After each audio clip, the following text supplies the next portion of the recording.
আমাদেরকে সবচেয়ে ভালোবাসেন আমাদের রব আল্লাহ। সত্যিকারের ভালোবাসার ডেফিনেশনটা হচ্ছে যে আপনি নিঃস্বার্থভাবে কাউকে ভালোবাসেন। আমাদের আশপাশে যারা আছে, যারা হালাল, ইভেন হালাল, আমার মা, আমার বোন, আমার বাবা, আমার স্ত্রী, আমার ছেলে, আমার মেয়ে, এদেরও যদি কখনো স্বার্থে আঘাত পড়ে, দেখবেন সেও আপনার পাশ থেকে সরে যাচ্ছে।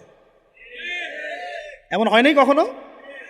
আপনার বন্ধু, আপনার ব্যবসার পার্টনার, আপনার বস, আপনার কলিগ, ওদের স্বার্থে আঘাত হলে ওরাও সরে যাচ্ছে পাশ থেকে, জিগরি দোষ সরে গেল পাশ থেকে, হয় না এমন? ভালোবাসা দুই প্রকার। বলেন কয় প্রকার? আমার সাথে বলেন, এখানে শেষ করে দিব 10টা মিনিট। ভালোবাসা কয় প্রকার? একটা হচ্ছে নিঃস্বার্থ ভালোবাসা। কি স্বার্থ? কোনো স্বার্থ নাই, নিঃস্বার্থভাবে ভালোবাসা। একটা হচ্ছে কোনো না কোনো স্বার্থ জড়িত আছে এমন ভালোবাসা। আপনার স্ত্রীর চাহিদাও যদি আপনি পূরণ করতে ব্যর্থ হন, দেখবেন স্ত্রীর সাথে আপনার গন্ডগোল লেগে যাচ্ছে, যদিও সে হালাল বৈধ। তাই না? এমন হয় না অনেক সময়? আমি তো অনেকদিন বলেছি, অনেকদিন আগেও বলেছি, 5 বছর 6 বছর আগে, যে মানুষ আসলেই মানুষের অবস্থানকে মূল্যায়ন করে। ভিতর থেকে মানুষকে শুধু মূল্যায়ন করে আল্লাহ রাব্বুল আলামিন।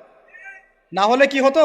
এই যে এত অন্যায় আমরা করেছি, আল্লাহ পাক কি আমাদেরকে ছেড়ে দিয়েছেন, ফেলে দিয়েছেন, গজবে ধ্বংস করে দিয়েছেন?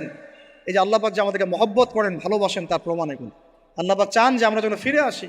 আল্লাহ পাক বলছেন, সারা দুনিয়ার সমান গুনাহও যদি সে করে ফেলে, আসমানের সমানও গুনাহ করে ফেলে, খালি তওবা করে ফিরে আল্লাহকে বলবে, আস্তাগফিরুল্লাহ আল্লাযী লা ইলাহা ইল্লা হুয়াল হাইয়ুল কাইয়্যুম ওয়া আতুবু ইলাইহি। আল্লাহ পাক বলছেন, খালেস তওবা করলে গুনাহ তো মাফ করে দিবই, আগের গুনাহগুলোকে নেকি দিয়ে পরিবর্তন করে দিবে। লাইক এবং সাবস্ক্রাইব ভালোবাসা না? আল্লাহ